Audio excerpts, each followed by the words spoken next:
At 35, we often believe that we must be a perfect masterpiece, a finished work of art displayed for the entire world to admire and respect. We strive for a brilliant career, a peaceful family, and a compass that always points exactly north, never wavering or showing a single sign of doubt. But what happens when that compass suddenly spins out of control, and the glass castle you built for 15 years begins to show its first deep cracks? Hoang was a man of logic, living in a world of cold numbers and high-stakes decisions where perfection was the only acceptable standard of daily life. He looked in the mirror every morning, seeing a successful professional, yet failing to recognize the tired soul hiding behind the expensive suit and hollow smile. The internal pressure was mounting, a silent storm brewing beneath the surface of a seemingly perfect life that was about to face its greatest challenge yet. Success is a fragile thing. One moment you are at the peak of the mountain, and the next, the ground beneath your feet begins to crumble. The notification appeared like a lightning bolt in a clear sky, signaling the collapse of everything he had worked so hard to maintain and protect. In the sudden silence of the office, the weight of failure felt like an ocean. The life he knew was breaking apart into 1,000 pieces. 35 years of age, and the foundation was gone. The terror of the unknown began to seep in, replacing the confidence he had once worn. He wondered if he was now a failure, a broken man with no direction, left to wander in the ruins of a life that no longer existed.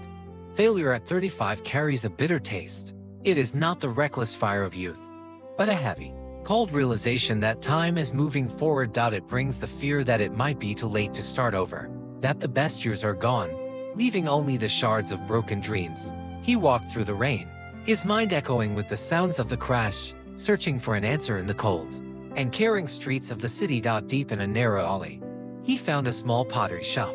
Its light was warm and inviting, a stark contrast to the cold glass of his office. The chime of the bell felt like a call from another world. He stepped inside, leaving the noise of his failed career behind for a moment. The air was thick with the scent of damp clay and old wood. Here, things were made by hand, slowly and with careful, deliberate intention.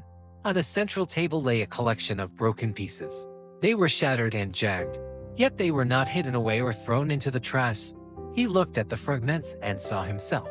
He was broken, disconnected, and felt that his value had vanished along with his professional status. Is 15 years of effort a waste if it ends in ruin? This question gnawed at his heart as he touched the cold, sharp edges of clay. But remember, living in the wrong direction is the true waste, not the courage it takes to stop, breathe, and begin a new journey. He realized that his old life was built on someone else's definition of success, a rigid structure that was bound to crack under the pressure. In this quiet space, the ticking of the clock felt different. It was no longer a countdown to a deadline, but a rhythm of steady growth. There was a strange peace in the mess. The shards didn't scream of failure. They spoke of a transformation that was only just beginning to unfold. He took a deep breath, the first one that didn't feel constricted by a necktie or the heavy expectations of his former executive peers. An old potter appeared from the shadows, his hands covered in dust, eyes sparkling with the secret knowledge of how to heal what is broken. The old master did not see trash when he looked at the broken bowl. He saw a story, a history that deserved to be honored. He began to mix a special lacquer, blending natural resin with pure gold powder until it shimmered like a liquid sun in the small bowl. This is the art of Kintsugi. It is the Japanese philosophy that breakage and repair are part of the history of an object, not something to hide. Instead of using clear glue to hide the cracks, the potter used gold to highlight them, making the scars the most beautiful part of the piece. Hoang watched as the jagged edges were transformed. The cracks became glowing veins of light, turning a common bowl into a unique treasure. The crack is not a mistake, the old man whispered. It is where the light enters. It is the proof that the object has lived. Your life is no different. Your failures are not something to be ashamed of. They are the golden seams that will define your new strength. When we heal our wounds with passion and awareness, our scars become the most radiant parts of our character, showing we survived and thrived. He realized that the collapse of his career was not the end. It was the breaking of a shell to reveal something more authentic beneath. The old compass was no longer needed to point north. He needed to find the direction that resonated with his own soul, his own gold. Healing takes time. It requires patience, precision, and the willingness to see beauty in the brokenness of our own complicated and messy lives. He felt a surge of hope, The 15 years weren't lost. They were the raw materials, the fragments that would now be joined by his passion. The master's work was a lesson in resilience. He taught Hoang that a life without scars is a life that has never truly been lived. Embrace your history. Let the world see the gold in your cracks, for that is where your true value and your unique story reside. He stepped back into the world not as a broken man, but as a man under reconstruction, ready to apply the gold to his life. The path forward was no longer a straight line on a graph, but a winding, golden trail through the landscape of his new future. Every crack tells a story of survival. Every golden seam is a testament to the strength found in the moments we thought we were lost. The lesson of Kintsugi was etched into his mind. He was ready to rebuild, not to perfection, but to a higher state of beauty. The symphony of cracks had begun its first movement, a melody of resilience that would carry him through the years to come. Hoang did not just quit his past. He repurposed it. He returned to his old love for woodworking, a passion buried under years of finance. He sat down with his old analytical skills, not to balance ledgers, but to calculate the perfect angles for a handcrafted wooden table. It wasn't about burning the past. It was about cutting a new angle for the wood of his life.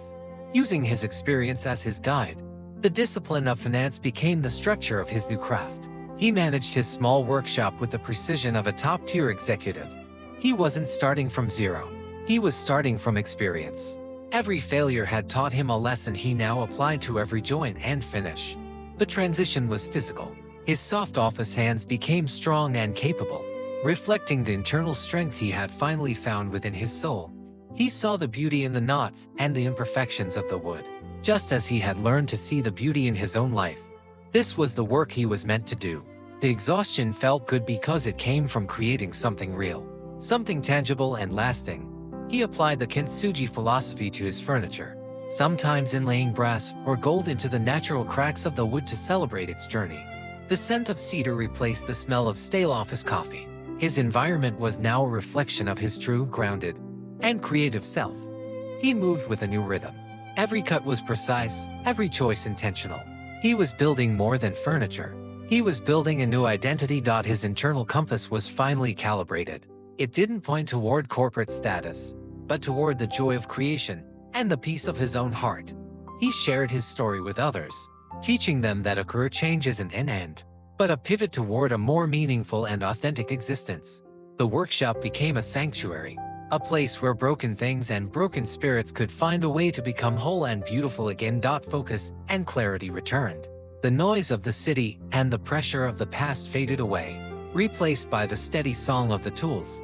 He realized that his life was now a masterpiece in progress, a blend of his old expertise and his newfound passion for the craft. He had found his purpose, not in the pursuit of perfection, but in the celebration of the process and the beauty of the result. The transition was complete, the executive was gone, and the craftsman had emerged, stronger and more vibrant than he had ever been before. He was no longer afraid of the future. He knew that whatever cracks might appear, he had the goal to make them beautiful. The best time to change was many years ago. The second best time is right now, in this very moment of your life. He stood on the threshold of a new era, the light of the dawn illuminating a path that he had paved with his own resilience. The fear was gone, replaced by a deep sense of belonging. He was exactly where he needed to be, doing what he was meant to.